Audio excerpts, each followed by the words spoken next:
I got a little time. I want to start out, and I'm sad to inform everyone today of the death of one of our most valued church members, someone else. Someone's passing creates a vacancy that will be difficult to fill in this church.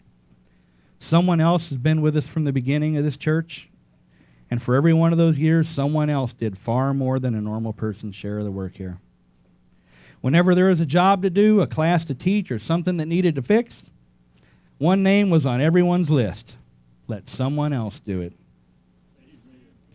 Whenever leadership was mentioned, this wonderful person was looked for inspiration as well as results. Someone else can work with that group. Someone else can get the job done. Someone else was a wonderful person, sometimes appearing superhuman. Where the whole truth known, everyone expected way too much of someone else. Now someone else is gone, and we wonder what we're going to do. Someone else left us a wonderful example to follow, but who's going to follow it? Who's going to do the things that someone else did? The title of this morning's message is, What Does It Mean to Be a Servant? 2 Timothy 2:24-26 says, And a servant of the Lord must not quarrel, but be gentle to all, able to teach, patient in humility, correcting those who are in opposition with love. If God perhaps will grant them repentance so that they may know the truth and that they may come to their senses and escape the snare of the devil. We hear that a lot lately, don't we? We're in a snare of the devil. Having been taken to him to do his will. What's this verse tell us? It tells us what type of servant we should be.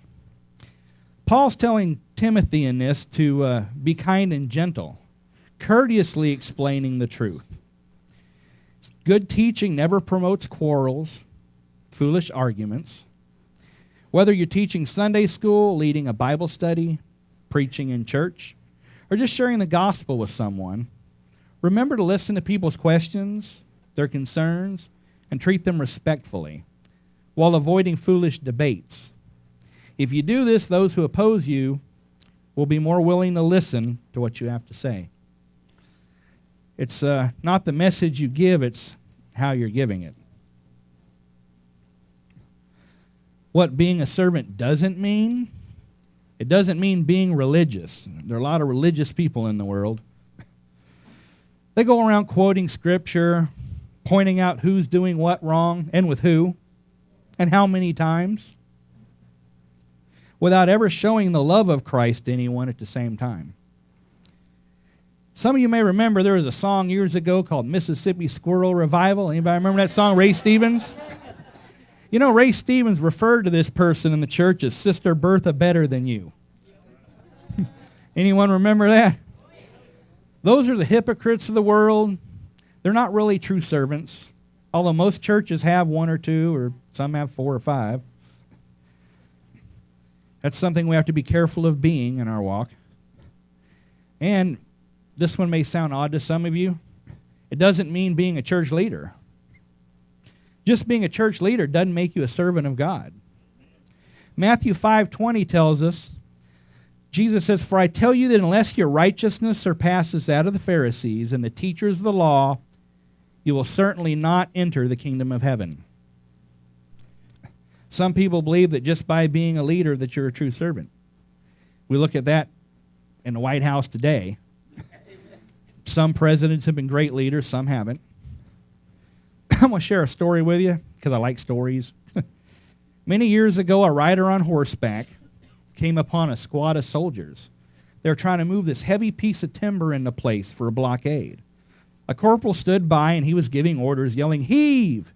Heave! But the timber was just a little too heavy for the soldiers. The man on the horse says, Why don't you help them? The corporal said, What?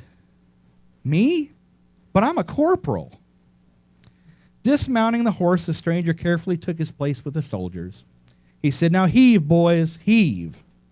And the big piece of timber slid into place. The stranger quietly mounted his horse, and he addressed the corporal. He said, The next time you have a piece of timber to move, just call me, the commander-in-chief. And with that, President George Washington mounted his horse and rode away. That's a leader. Now, I'm going to rearrange because somehow something got mixed up. It happens sometimes. No, I got it. I just picked up 2 pages at once because I'm not wearing my glasses and stuff. So what this story tells us is that a real leader is also willing to be a servant.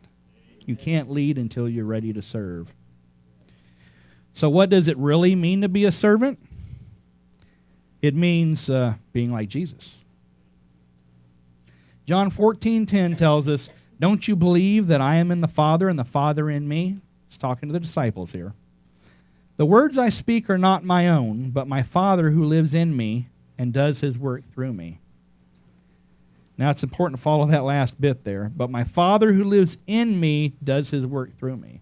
This was Jesus. Now, Jesus was teaching, but even he knew who the glory really needed to be to, and it wasn't himself. One of the things that we have to do to be a servant is walk in his steps. In John 13, it's talking about the Last Supper. Jesus, they're meeting in a house, and Jesus takes off his cloth, wraps it around his waist, grabs a bowl of water, and begins washing the disciples' feet in the story. Now, John 13:12-17 says, "When he had finished washing their feet, he put on his clothes and returned to his place. 'Do you understand what I have done for you?' he asked them." Now, keep in mind, washing the feet was the lowliest job a servant could have. He says, you call me teacher. And I'm mixed up again. I don't know why I need these anyway. I really don't. "And Lord, and rightly so, for that is what I am. Now that I, your Lord and teacher, have washed your feet," I put the emphasis on your there, "you also should wash one another's feet. I have set you an example that you should do as I have done for you." I'm going to stop in the middle of that for a second.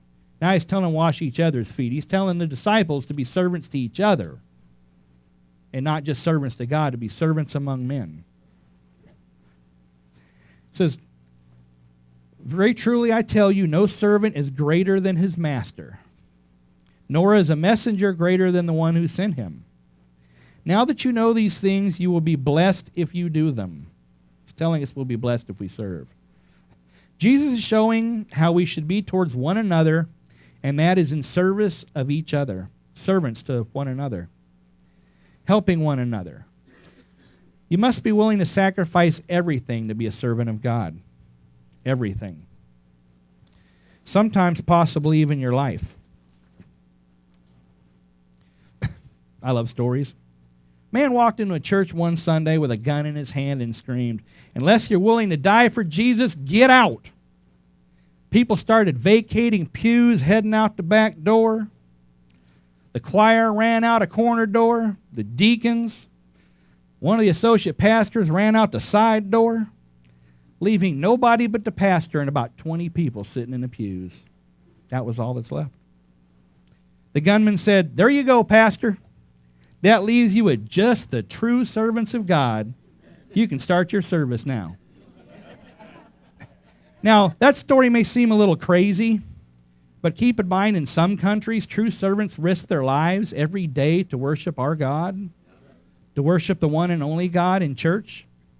In Iran right now, there's an American pastor named Saeed Abedini, and he's sitting in a prison being subjected to torture, horrible treatment, just for his beliefs. And he's not the only one throughout history. John the Baptist was beheaded for his beliefs. In fact, other than Judas, who took his own life, all of the disciples were martyred in one way, shape, or another. Except John. They tried. The Romans tried to poison John, and it didn't work. Excuse me. The Bible doesn't necessarily address that particular thought process going through the Romans, but my guess, when they poisoned him and he didn't die, they might have got a little nervous. You know, they heard about this guy that rose from the dead. So they were probably a little nervous. So he was cast out to a deserted island to live out his days, where he wrote several books of the Bible, including the book of Revelations. So we got to remember that being a true servant of God is not without risk at all. Although in this country we're safer than some others for the time being. Matthew 10:22 addresses this and tells us that all nations will hate you because you are my followers. But everyone who endures till the end will be saved. So even Jesus is telling the disciples and telling the rest of us that it's not going to be easy. Sometimes we have to be willing to sacrifice ourselves through labors, possibly even our lives, to accomplish the task needed for the work of the kingdom of God.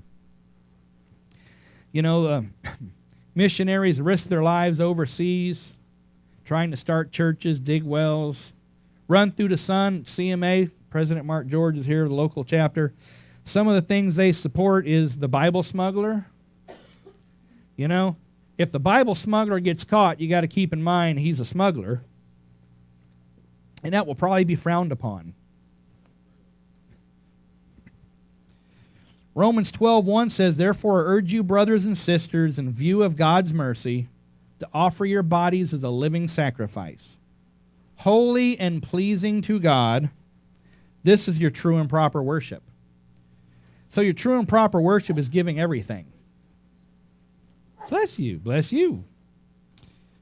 It's giving your everything to be a true and proper worshiper of God. So through our labors in doing God's work, we're pleasing to Him. However, we must do these things with a cheerful heart. That's kind of the complicated one. You know, you hear people say, don't whine. It says that in the Bible, actually, in a roundabout way in Philippians. Philippians 2:14 says, do everything without grumbling or complaining. You know, that's, I read through my Bible quite a bit, and I don't know that verse ever really slapped me that hard until I was preparing this message. Do everything without grumbling or complaining. So if you're going to serve God, do so with a cheerful heart. If you're going to whine and complain about serving God, being a servant, then you're missing the whole point of being a servant of God. Because if you're not putting your heart into the effort, then why even bother? Matthew 6:19 through 21. You got that, sister? I give you a copy of this if you don't get them all. Anybody that's writing these down, I can get you copies. I save them on my computer. It says, do not store yourselves treasure on earth where moths and vermin destroy and where thieves break in and steal. Apparently people stole back then too. But store up for yourselves treasures in heaven, where moths and vermin do not destroy and where thieves do not break in and steal. Now the first two parts of that verse are real similar and they almost copy each other instead of where you're at. However, the end of it follows up with, for where your treasure is, there your heart be also. Amen. And they're not talking about your wallet, which is good because my wallet's pretty bare. What you're storing up is your gifts, the things you give to other people, the labors you've given. So again, put your heart into it because that's what matters. If you're not serving God with a cheerful spirit, you're not really serving God. 1 Corinthians 15:58 says, therefore, my dear brothers and sisters, stand firm. Let nothing move you. Always give yourself full to the work of the Lord, because you know that your labor in the Lord is not in vain. Your labor in the Lord is not in vain. As God's servants, we're helping to advance the kingdom of heaven. Sometimes we hesitate to do good because we don't see any results. You know, you ever try to witness someone, talk to someone, somehow you just don't feel like you're getting through? One of the things that I've learned is being part of a biker ministry, and it's one that I'm sure Mark has learned as well, is when you're ministering to people sometimes at motorcycle rallies or different places, talking to people, truck driver, Marcia drives a truck, you're out and about, you're talking to people, sometimes people you don't know, and you plant that seed. You don't always get to be there to see how it turned out. So we have to understand that sometimes we don't necessarily see the end results of our efforts. It doesn't mean that good didn't come from it, though. It just sometimes means the effort was just to plant a seed. We may never know how it turned out. We just have to trust in God. I told someone the other day that just because it's not happening at your time doesn't mean it won't happen at all.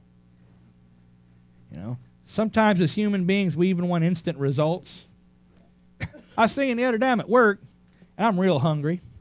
I yank my food out the fridge, pitch it in the microwave, turn it on, reheat. And I'm standing there, it's 4 minutes, to heat it up. And I'm thinking, man, that microwave's slow. I'm hungry.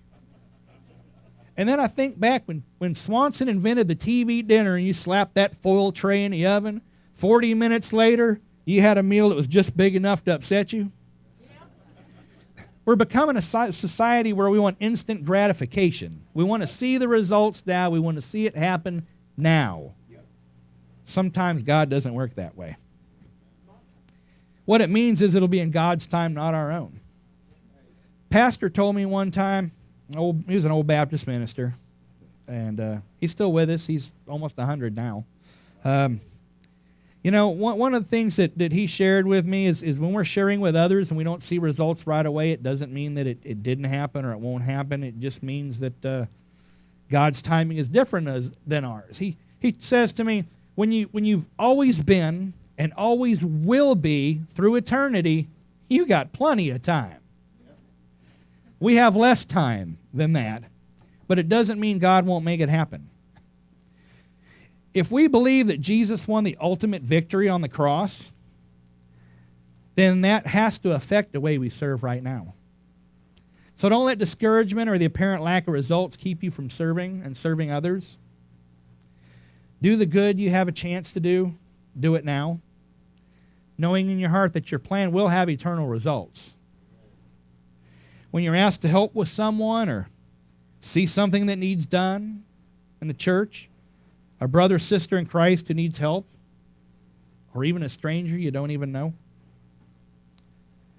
then remember, we can't depend on someone else anymore. Someone else is gone. Monty says something quite often that a lot of times as Christians we tend to shoot our own who are injured instead of lifting them up. So remember to lift up and serve each other. Matthew 9:37 is the last verse. Jesus talking here. He said to his disciples, "The harvest is plentiful, but the workers are few." There was about 1/10 of the planet's population on the earth when he said this. Numbers are up to around 7 billion people on the planet. The harvest is even more plentiful, and the workers are even more few now. When you meet someone who needs to hear the word of God, you're nervous, you're scared, you're afraid to tell someone something, you're afraid to pray with them. Remember, don't tell yourself, someone else will tell them. Someone else is gone, and we need to remember that we can't depend on them anymore. Now that someone else is gone, we have to be the servants God has called us to be. It's up to us now, and God's counting on us because someone else can't do it.